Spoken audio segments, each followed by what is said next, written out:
the other thing is accents, where you just have a certain note that you kind of accent, or you play louder. Okay? It could be like something that the singer is singing, or maybe something that one of the, the pianist, the keyboard player or guitar player, or maybe horns, are playing, and you want to accent that, you want to support that.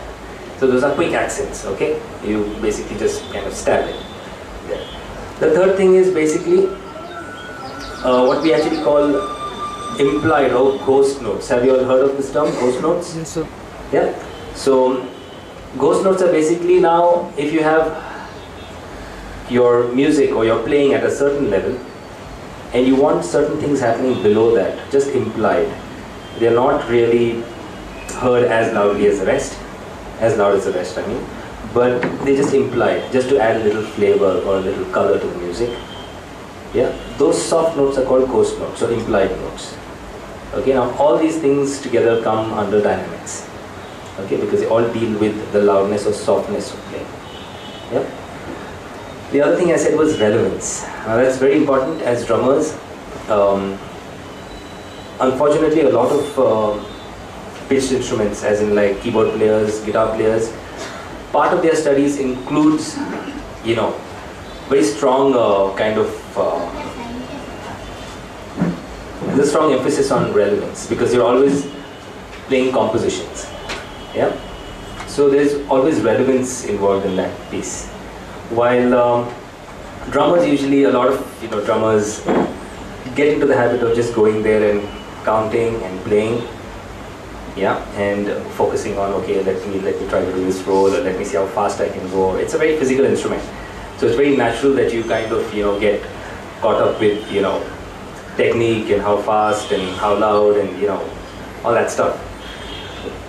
But at the same time, it's very important that you have to play what is relevant to the music. Yeah, if you are playing in a heavy metal band or in a progressive rock band, yes, by all means play fast, play heavy. That's what the music demands. That's what is needed there. On the other hand, if you're going, now your father's a music director, right? So he'll obviously be composing various kinds of pieces. So if it's a Latin piece, or if it's a jazz swing, or if it's say a ballad, a soft ballad, or if it's more like an island reggae kind of feel, obviously your super heavy playing is not going to work there. So you have to have the tools and you have the technique and have the understanding to kind of fit into all situations. Because as a drummer, it's great if you can get into a heavy metal band and become rock stars, that's fine, that's everyone's dream.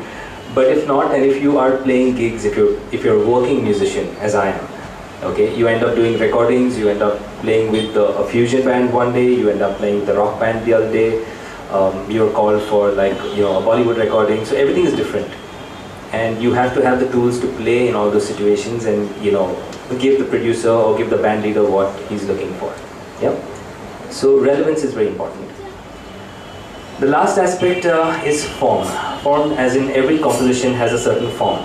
You must have heard of terms like verse, bridge, chorus, yeah, refrain, interlude, all these things, right? Intro, outro, all those things. Now all those together basically make the form of the composition. Every composition has a certain movement. You might start with an intro, you might have a soft verse, you might have a little build-up in a chorus, in the bridge, and you might go all out in the chorus. Yeah, there might be breaks, there might be parts where you phrase. Okay, somebody is playing an interesting kind of group of notes and you want to phrase with that. That becomes a certain part in the song. So all this together makes up the form of the composition. And as drummers, it's equally important for you as it is for any other instrumentalist to be aware of the form. Yeah, to know, okay, what am I supposed to do? Where am I in the song? In this song, where am I? Am I in the verse? Am I in the bridge? Am I in the chorus? And according to that, what am I supposed to play for that? Okay, so that is another very important aspect of music. So we have pitch, we have time, we have dynamics, we have relevance, and we have form. And as drummers and as musicians, we need to keep track of all of this. Okay.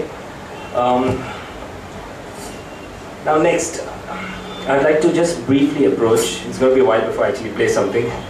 Okay, it's just have all these topics that I just want to get out of the way. The next thing I want to talk about is drum selection, yeah, drum tuning, drum maintenance, drum transfer.